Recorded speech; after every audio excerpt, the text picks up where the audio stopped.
6 people were killed in one night. In a town where people don't lock their doors. There was no warning video, no manifesto, no public threat. The first victims weren't strangers, they were family.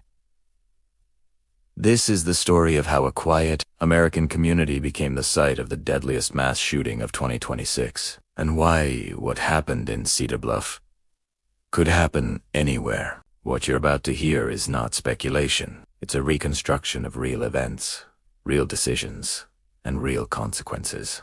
The night that shook Mississippi, 6 people died in one night, and no one saw it coming. A rural community. 3 locations. One man's path of destruction. This was not a random act. It began at home. What turns family into victims? We start there. On the night of January 9th, 2026, the quiet, rural community of Cedar Bluff, Mississippi, woke to a series of events that would leave 6 people dead, families shattered, and a small town trying to understand the incomprehensible. Cedar Bluff, a community tucked just west of the county seat of West Point and close to the Alabama border, is the kind of place where people know each other. Neighbors wave, children play in yards, and church bells still mark Sunday mornings. Violence on this scale was virtually unheard of here. But that night, everything changed. Officials later reconstructed a horrifying timeline that would stretch over several hours, leaving 6 people dead and a community in shock. At approximately 6:56 p.m., deputies in Clay County began receiving 911 calls, reporting a shooting at a mobile home along David Hill Road. Inside, authorities would later discover the first set of victims. Glenn Moore, 67, the suspect's father; Quentin Moore, 33, his brother; Willie Ed Geens, 55, his uncle. These were not strangers. They were family. Sheriff Eddie Scott would later say this was not wild gunfire or crossfire between rival groups. This was targeted. The suspect, later identified as 24-year-old Derrica M. Moore, shot them at point-blank range. Law enforcement sources, released from local trail reporting, indicate Moore then took his brother's vehicle, a Ford F-150, Lightning, and drove a short distance to a second residence on Blake Road. Here, the horror deepened. Witnesses at that second location told investigators Moore forced his way inside. There, a 7-year-old girl, his second cousin, was shot and killed. Another child was present, and the suspect is believed to have threatened that child as well, though that younger victim survived. This was not a single location of carnage. This was a spree. From the second home, Moore allegedly drove again, this time toward a location associated with a local church, the Apostolic Church of the Lord Jesus on Saloham Griffin Road. There, authorities say he entered a residence near the church property and killed 2 more men. Reverend Barry Bradley, a pastor known and respected in his community; Samuel Bradlin, the pastor's brother, in 3 locations, in one night. 6 lives extinguished. These deaths included 4 family members of the suspect, and 2 men with no familial connection beyond their ties to the community. A child, a pastor, relatives. The randomness of roles only deepened the tragedy. The arrest after fleeing the last scene, Moore was pursued by local, state, and federal officers. By about 11:24 p.m., law enforcement had set up a roadblock in Cedar Bluff near a familiar intersection. Moore's vehicle was stopped, and he was taken into custody without further violence. Police found him carrying both a rifle and a handgun, weapons later linked to the shootings. He was booked into the Clay County Jail and held without bail on multiple charges, including first-degree murder and related crimes. The district attorney indicated that those murder charges were expected to be upgraded to capital murder, and additional counts were possible as the investigation continued. Community Shock Sheriff Scott, at a press conference, expressed the disbelief of the local community. "I don't know what kind of motive you could have to kill a 7-year-old. Clay County Sheriff Eddie Scott. News outlets covering the story highlighted the randomness and brutality of the attacks, underscoring how such violence can rock even the most close-knit towns in America. This was now the deadliest mass shooting in the United States so far in 2026, and it began not in a big city, but in a rural community where such events are rare but unforgettable. The violence didn't come from nowhere. It came from a life that looked ordinary on the surface but was hiding fractures no one was watching, and somewhere between family loyalty and silent rage, Something inside Derek Amor had already broken. What do we know about Derek Amor before January 9th? And what could explain his path to mass murder? The man before, the night before he became a name on the news, he was someone's son. Monsters don't appear suddenly. They arrive slowly. To understand the violence, investigators went backward. Who was Derek Amor before January 9th? When investigators began piecing together the Cedar Bluff shootings, they quickly realized that the most disturbing part of the case was not only what happened that night, but what came before it. Because mass violence rarely begins with gunfire. It begins with silence. Darika M. Moore, 24 years old, was not a stranger to the people he killed. He grew up surrounded by the very family members who would later become his victims. Friends and relatives described him as quiet, reserved, and largely unremarkable. The kind of person who could disappear into the background without raising concern. And that was the problem. There were no public warning signs, no known criminal history serious enough to predict mass murder, no social media trail filled with threats or manifestos. Too many. Moore looked ordinary. But investigators know that ordinary does not mean stable. A life close to home, Moore lived in the same rural area where the shootings occurred. This was not a case of an outsider entering a community. This was someone who knew every road, every shortcut, every house. That familiarity mattered. Law enforcement believes Moore knew exactly where his victims would be, what time they would be there, and how quickly he could move between locations.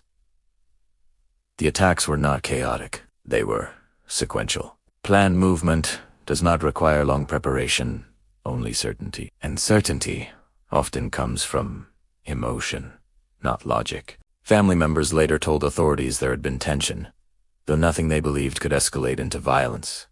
Disagreements, friction, unspoken resentment, the kinds of conflicts families often dismiss as temporary, but unresolved conflict doesn't disappear.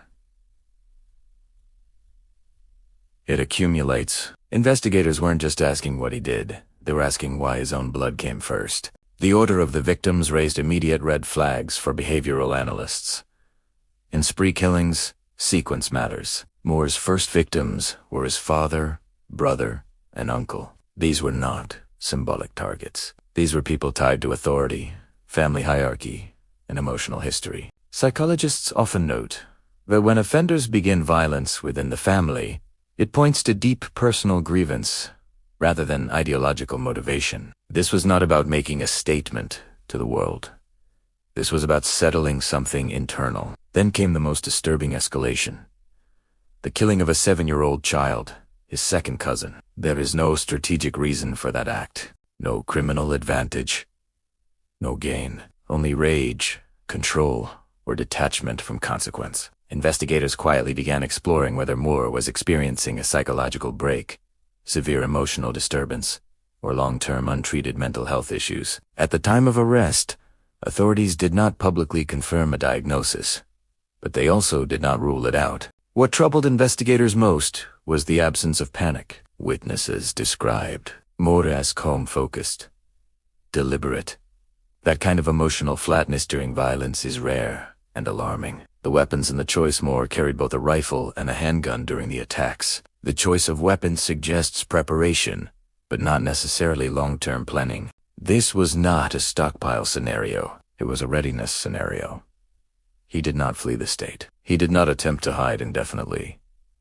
He did not contact media. Instead, he drove familiar roads until law enforcement stopped him. Behavioral experts note that some perpetrators unconsciously want the event to end, even if they do not consciously surrender. Once the emotional release is complete, reality returns. That appears to be what happened here. No manifesto, nitrodas, message. Unlike many modern mass killings, the Cedarbluff shootings were not accompanied by a written statement, video, or online post explaining motive.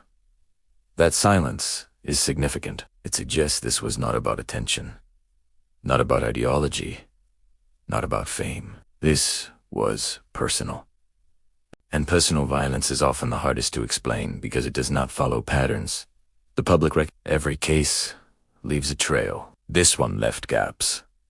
As detectives interviewed relatives, neighbors, and acquaintances, they encountered a recurring theme.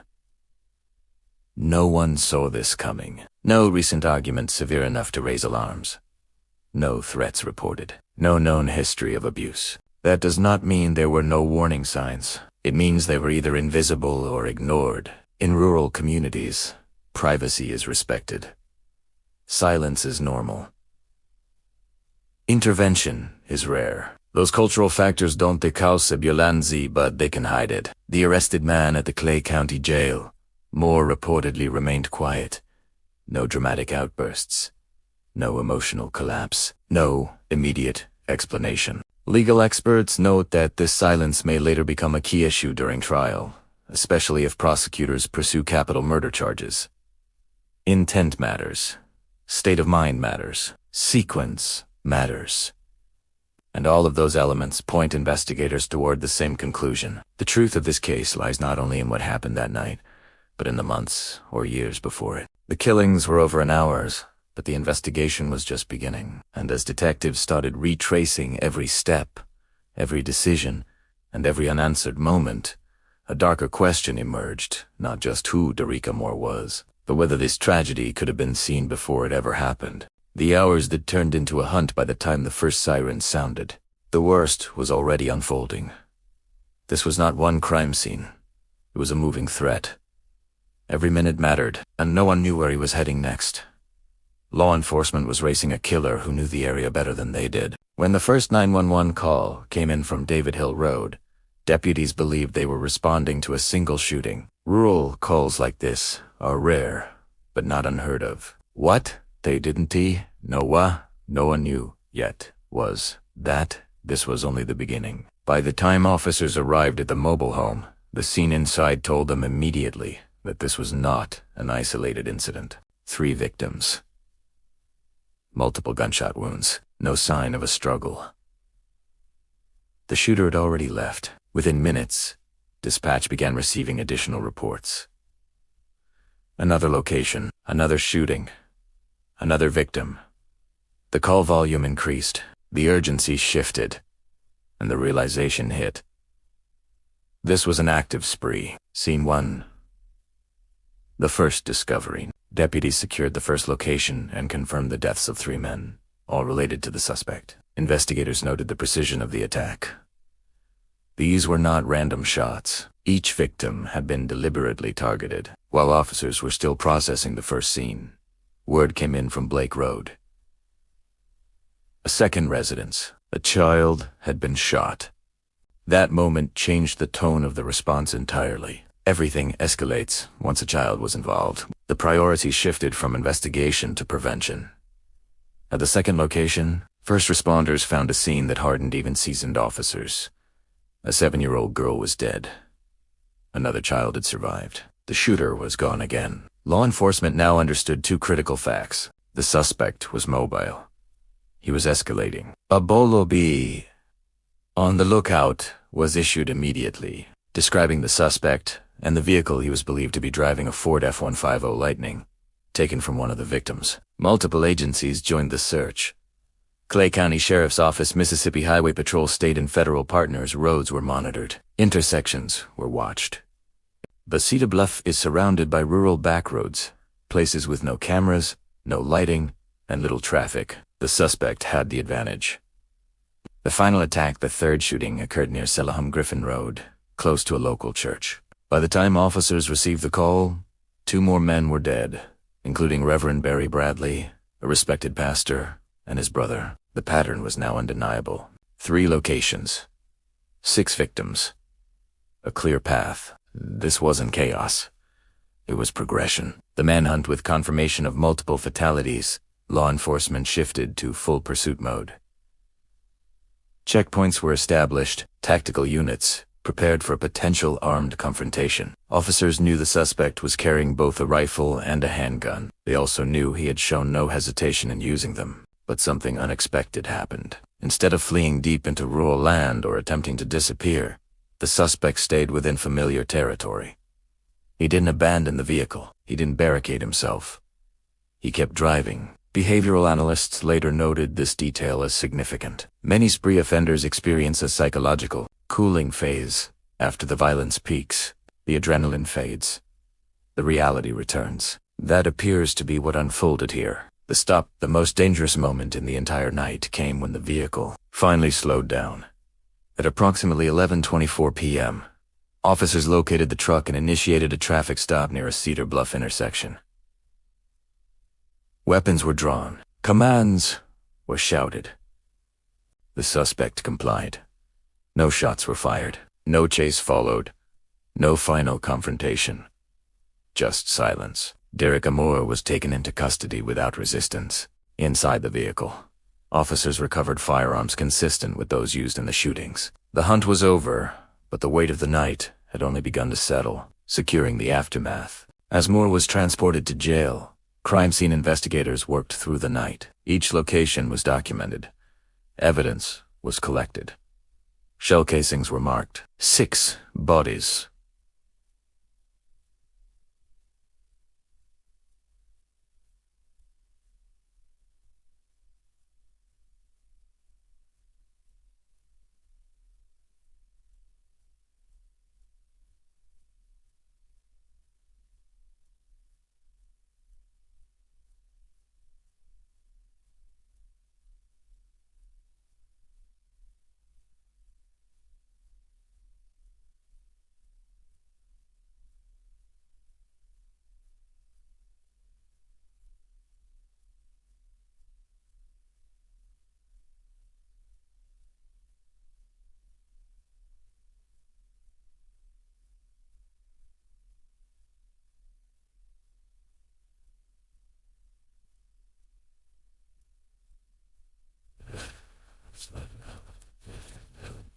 Forensic teams faced a massive task, reconstructing not just what happened, but when and how quickly. Timelines matter.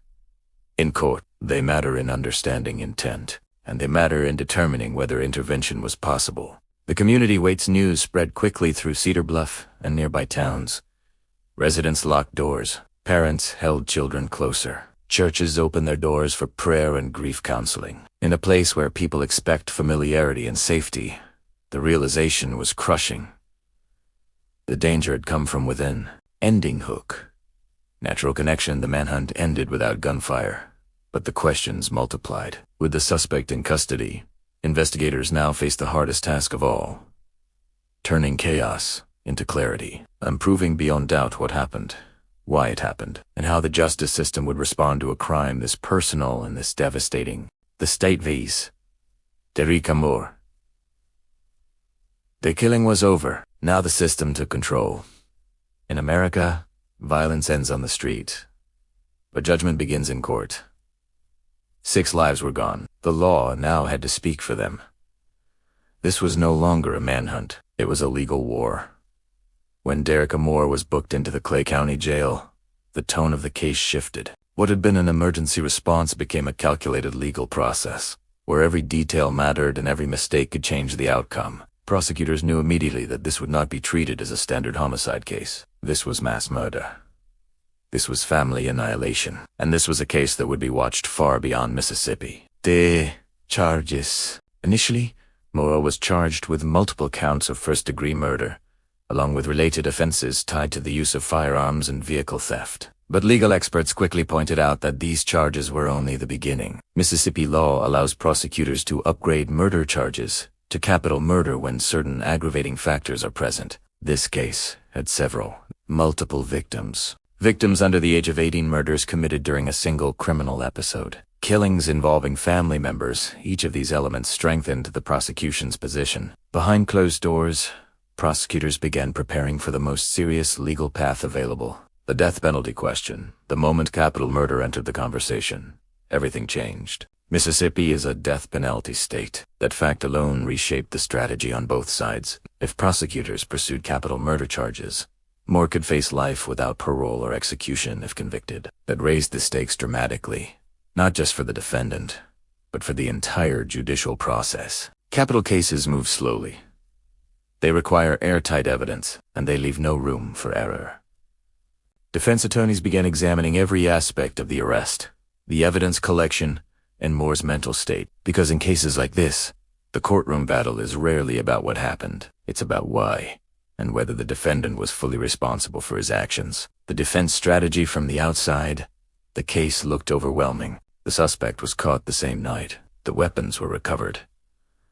The timeline was clear, but defense teams don't look for innocence first. They look for doubt. One potential angle was mental competency. Was Moore capable of understanding his actions? Was he suffering from untreated mental illness? Could a psychological evaluation change how the court viewed intent? Another angle involved sequence and escalation. Defense attorneys sometimes argue that emotional breakdowns, not premeditation, drive spree killings, attempting to reduce charges from capital murder to lesser counts. None of these strategies excuse the crime. They attempt to reshape how it is punished. The prosecution's response. Prosecutors anticipated these moves. They focused heavily on the order of the killings, the movement between locations, and the weapon choices, all of which suggested awareness, control, and decision. They also emphasized Moore's behavior during the arrest. No confusion, no emotional collapse, no resistance. These details matter in court. They suggest presence of mind. The victim's voices. In court. In court. Silence doesn't belong to the accused. It belongs to the victims. Family members of the victims attended early hearings, some sitting only feet away from the man accused of killing their loved ones. For them, the legal language was cold. Counts, charges, proceedings. Each word represented a life. The death of a child weighed heavily over the courtroom. Prosecutors referenced it carefully, knowing the juries respond strongly to crimes involving children, but also knowing the responsibility to avoid emotional manipulation. Justice, they knew, had to be precise. Media and national attention as details emerged. National media outlets labeled the Cedar Bluff case as the deadliest mass shooting in the United States so far in 2026. That designation brought attention and pressure. Every hearing was reported. Every development was analyzed. Every statement was scrutinized. For prosecutors, this meant transparency. For defense attorneys, it meant caution. And for the community, it meant reliving the trauma again and again. The WIT capital cases do not move quickly. Motions take months. Evaluations take time. Evidence must be reviewed repeatedly. While Moore sat in jail, Cedar Bluff tried to return to normal, but nothing felt normal anymore. Churches held memorials. Schools increased security. Families locked doors that had never been locked before. The violence had ended, but its shadow remained. The courtroom would eventually decide Derrica Moore's fate. But long before a verdict, this case had already forced a larger reckoning about warning signs, family silence, and how easily devastation can hide in plain sight. What Cedar Bluff reveals about America, the case ended in a courtroom, but the story didn't end there. Cedar Bluff became a headline, then a warning. This wasn't just a crime, it was a mirror, and what it reflected made people uncomfortable. After the arrests, the hearings, and the headlines, Cedar Bluff slowly disappeared from the national news cycle. Another tragedy replaced it. Another name. Another date. That's how it often happens. But for the people who lived through it, the Cedar Bluff shootings never became old news. They became a dividing line, before and after. And for the rest of the country, the case raised questions that don't have easy answers. The national pattern when analysts reviewed the Cedar Bluff case, one detail stood out. This was not a big city shooting. It wasn't linked to gangs, drugs, or ideological extremism. It happened in a rural town. Inside families, away from cameras and constant police presence. This challenged a common assumption in America, that mass violence belongs somewhere else. In reality, many of the deadliest incidents begin quietly, in familiar places, involving people who don't fit the public's idea of a threat. Cedar Bluff fit a growing pattern. Violence rooted in personal grievance, minimal warning signs visible to outsiders, easy access to firearms. Communities unprepared for internal collapse, the silence before the storm. The most dangerous warning sign is often the absence of noise. Investigators later emphasized that no single failure caused the tragedy. There was no ignored police report that could have stopped it. No clear threat that was dismissed. Instead, there was silence. Silence around emotional struggles. Silence around family conflict. Silence around mental health. In many communities, especially rural ones, asking for help is still seen as weakness. Problems are handled privately until they can't be handled at all. Cedarbluff showed how quickly that silence can turn lethal. Media, memory, and moving on for national audiences. The story became statistics. 6 dead. 3 locations. 1 suspect. But for the community, the victims were names, faces, routines, voices. A pastor who counseled others. A child who never reached adulthood. Family members who shared blood and history. As weeks passed, memorials faded. Newsbands left, social media moved on. What remained was grief and fear. Parents questioned safety. Churches questioned openness. Families questioned what they missed. Could IT have been stopped? This is the question every community asks, and no one can answer with certainty. Could Cedarbluff have been prevented? Experts are careful here, because hindsight is deceptive. Patterns are clearer after tragedy than before it. Still, the case reinforced several realities. Warning signs are often subtle. Not dramatic family violence can escalate rapidly. Access to weapons magnifies emotional collapse. Communities need tools. Not just trust prevention isn't about predicting evil. It's about noticing distress early and responding before it hardens. The legal end is not the human end. No sentence, no verdict, and no punishment can restore what Cedarbluff lost. The legal system can decide guilt. It cannot heal trauma. For surviving family members, justice is complicated. Some want the harshest punishment possible. Others want understanding or answers that may never come. Both responses are human. Why this story matters: Cedarbluff wasn't unique because of its numbers. It was unique because of its intimacy.